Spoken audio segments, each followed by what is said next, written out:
Hey there, ladies and gents.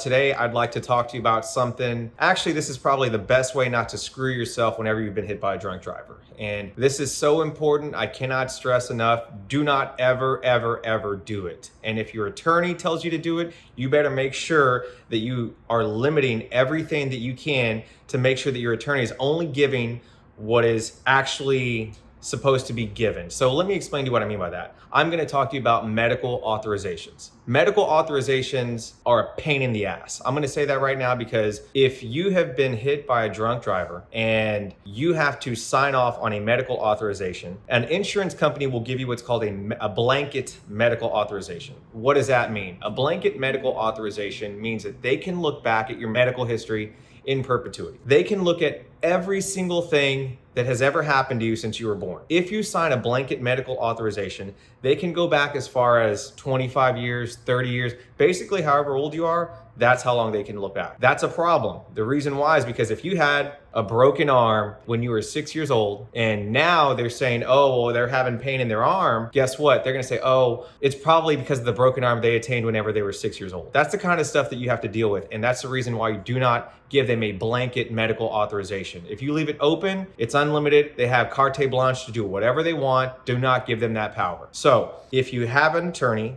make sure that they limit it to only the accident that has happened, okay? Maximum, go back 5 years.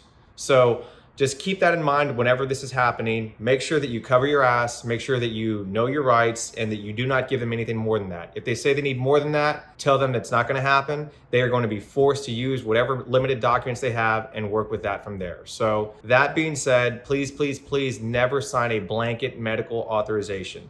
Thank you guys so much for listening. We will talk to you next time on the next video. Thanks.